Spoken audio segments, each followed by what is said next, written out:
Imagine for a moment, you're standing alone under an immense, star-filled sky. The only sounds are the wind and the steady, rhythmic breathing of a tired horse.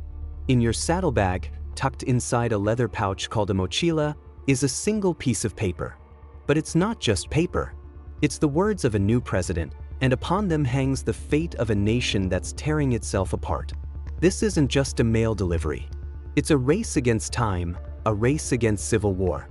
In March of 1861, this was the reality for a handful of young men, and this is the story of their fastest, most important ride.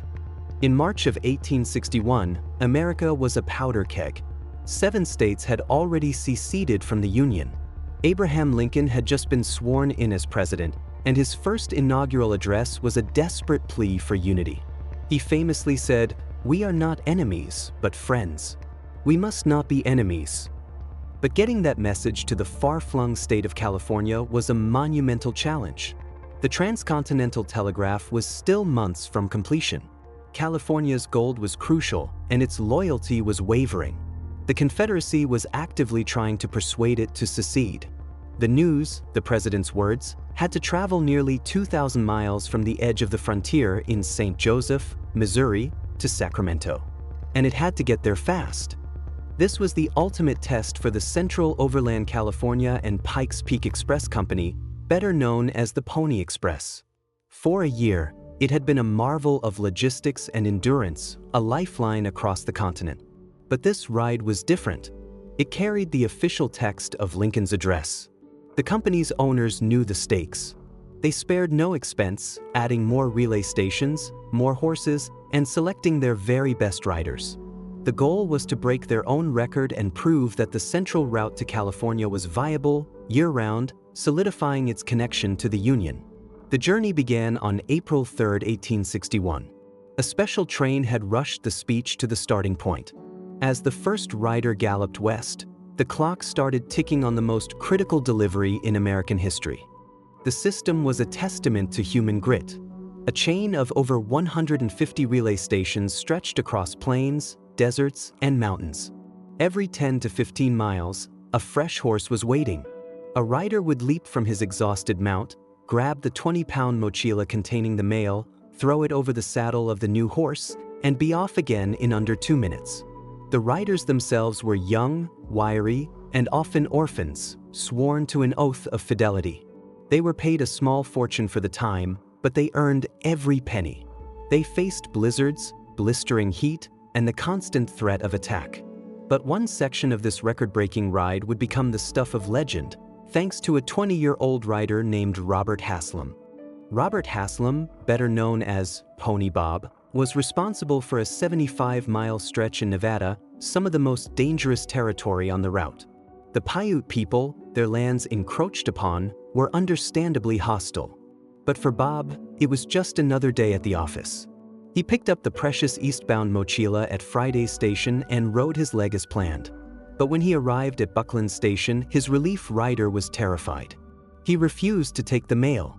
The Paiute had been raiding stations along the route. The man simply wouldn't go. The station master offered Pony Bob a bonus to keep riding. Without hesitation, he agreed. He rested for just a short while and then mounted up, plunging back into the darkness.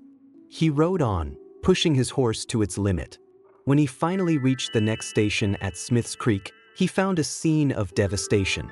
The station keeper had been killed. The horses were all gone. He was stranded. He had already ridden an astonishing distance. He was exhausted. Every instinct must have screamed at him to stop, to hide, to wait for daylight. He was deep in hostile territory, completely alone. You have to wonder what goes through a young man's mind in a moment like that. There's the physical exhaustion, your muscles screaming, your eyes heavy. But then there's the other kind of exhaustion, the fear. The vast, silent darkness of the desert isn't empty. Every shadow could be a threat. The sound of the wind could be a war cry. He knew the station keeper at Smith's Creek. He wasn't just a stranger, he was part of this chain, this family of riders. And he was gone. But in that saddlebag was Lincoln's plea for peace. It was a message of unity for a fractured nation. And maybe, just maybe, that's what kept him going. The the feeling that he wasn't just carrying mail. He was carrying a piece of hope. So, Pony Bob did the unthinkable. He watered his horse in the creek, tightened the saddle, and rode on. He continued through the night, pushing eastward. He finally met the westbound rider, exchanged mochilas, and turned around to retrace his steps. He rode back past the eerie silence of Smith's Creek, back past the other stations, until he finally arrived back at Buckland Station. He had been in the saddle for the better part of 2 days. He had covered 380 miles. It remains one of the longest, most courageous rides in the history of the Pony Express. While Pony Bob was performing his heroic feat, the message continued its relentless journey west. The mochila was passed from rider to rider, a sacred trust. The last major obstacle was the Sierra Nevada mountains, still buried in deep winter snow. Riders had to dismount and lead their horses through treacherous drifts, their faces raw from the wind. But they never stopped. Finally, the last rider descended into the Sacramento Valley. On April 13, 1861, word reached Sacramento that the final rider was approaching. Businesses closed. People flooded the streets. Cannons were fired. A band played as the rider, caked in mud and utterly spent, galloped into the city. He handed the mochila to a representative of the Alta Telegraph Company. The crowd erupted. Lincoln's words were immediately wired to San Francisco. His message of unity had arrived. The Pony Express had delivered its promise, completing the journey in just 7 days and 17 hours. The ride was a sensation. It solidified California's bond with the Union at the most crucial moment.